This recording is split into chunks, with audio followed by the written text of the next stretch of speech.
Hello, everyone. Welcome to the Wadi Ram Hall. We're going to start our second session for the day, which is on the impact of digital economy on innovation. As the world witnesses persistent and rapid digital transformation, countries and companies find themselves in a constant need to innovate in order to compete and thrive on a global scale. We are joined by three experts who will provide insight into what is required for a successful digital transformation and the implications that come along with it. Please welcome Ms. Justina Bieliauskaite. I'm sorry for the pronunciation. She is the Project Director at the European Digital SME Alliance.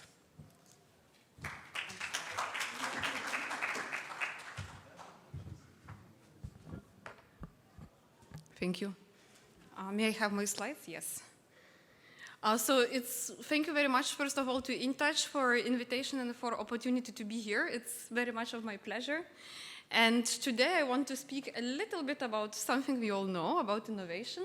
This might not surprise many of you in the audience. It's a study that was done by Bloomberg in 2018, and we updated it looking at the numbers of 2022. So we can see that in almost 15 years, how the biggest companies, the list of the biggest companies by market value have changed. And if you look at the list of 2008, you see mostly the oil and energy industry. If you look at 2022, what you see that the dominant companies are mostly digital companies, innovation companies, the companies that get the benefits from digital economy. So this is where we stand, and this is where we see the importance of digital economy. Knowing that, in Europe, since I come from the EU, I'm based in Belgium, but I represent European companies, and I will speak about this a little bit afterwards.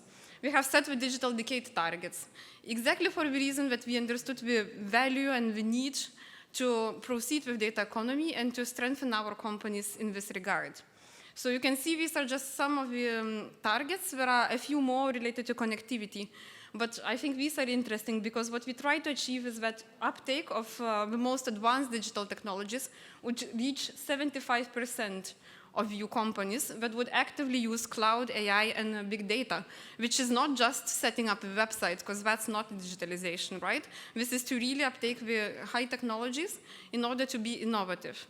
Then the idea is also to have 100 of public services fully digitalized and key services, of course, including the healthcare.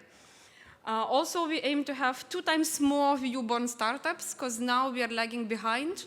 And I think it's same for most of us in the world that are following China and US and just looking at them growing and introducing innovation to the market while we are still behind despite having a lot of talent, having good innovative ideas. So we are trying to encourage this, and we try to achieve 2 times more unicorns. And finally, we hope that also the SMEs that are a bit more laggers behind would still reach so-called late adopters, would still reach at least 90% of them a basic level of digital intensity. So these are very, very, very challenging and very optimistic, I would say, targets that Europe is currently working towards. It's not an easy task, but there is one but, which is that only 95% of innovation attempts fail. So what does it mean? Does it mean that we will try to encourage companies to use AI, to use big data, to move towards uptake of technology and then fail? We hope that not. And the question is, what needs to be done in this regard? So here comes who I represent. I am a project director at European Digital SME Alliance. And our association is Europe's first and largest ICT SME association. So we represent small companies, but in Europe we see them from up to 250 employees.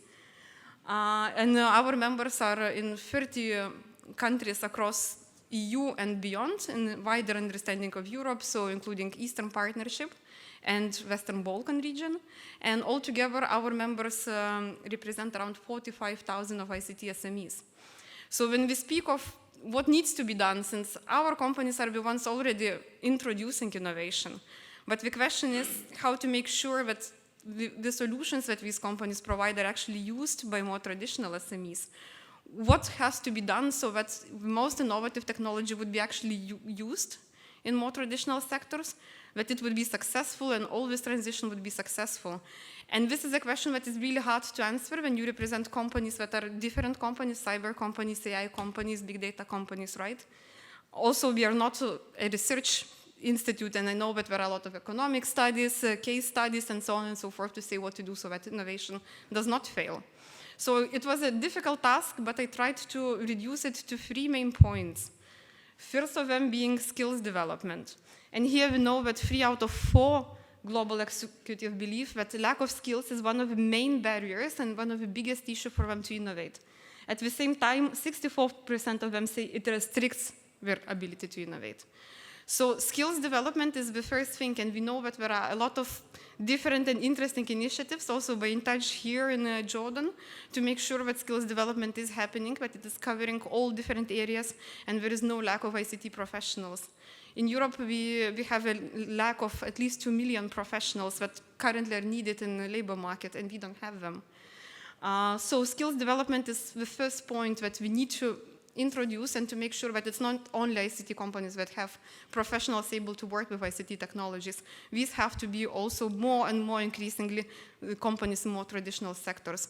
And for that, I think the collaboration between the EU and, for example, Jordan, and as well as other countries in the region is extremely important. Because like this, we can definitely achieve collaboration and movement of skills, and we can overcome the skills gap. Further, it's public-private partnerships for digitalization. So there is nothing worse when you represent companies and companies tell us government is not listening, government is creating barriers, I have national regulations, I have EU regulations, it's impossible to proceed, and these are actually similar comments. I'm only 2 days here, I hear it all the time. When on the other hand, we are an organization that represents these companies vis-a-vis European institutions. And when I talk to European Commission, I hear the similar things from completely different side. We want to do everything so that economy would work, so that the legislation would work for companies. But when I ask companies, okay, if we introduce this law, what's going to happen? What are going to be implications? And companies say nothing. Well, of course companies say nothing because companies just are concentrated to do business. Companies do not have time to read the legislation of 50 pages, to analyze it and to understand what is it going to mean in short, long term. They don't have time, right? So there is something missing in this dialogue. And for that, organizations like mine step in, but it's also impossible to fully cover the entire scope of the companies we have. So for this, what is really needed is a better dialogue, which can be created, and there are hundreds of examples.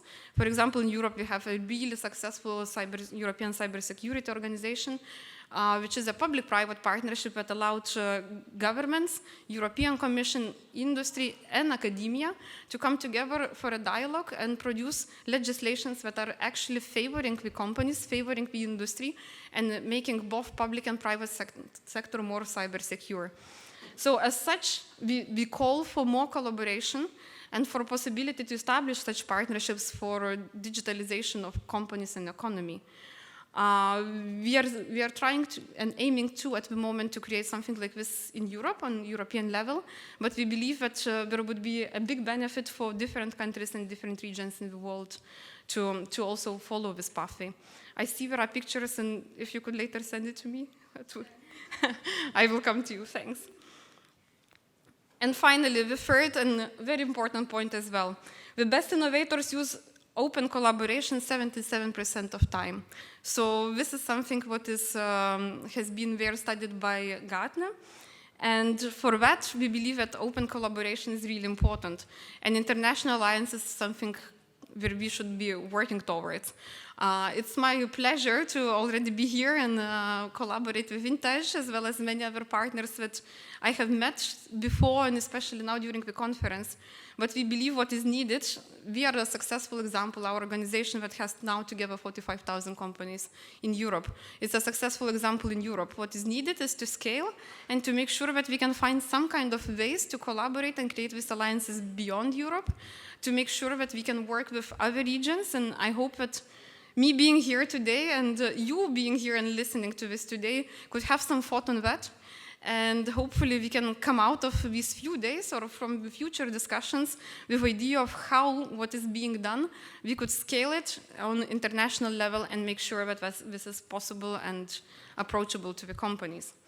So these are the 3 main points. If you are interested in any of these or you would like to know more on that, these are of course my contact details and I'm definitely available through the conference all the time. Just to conclude, skills development and collaboration on skills first. Second, dialogue and private partnerships on digitalization. And third, we built international alliances here today. Thank you.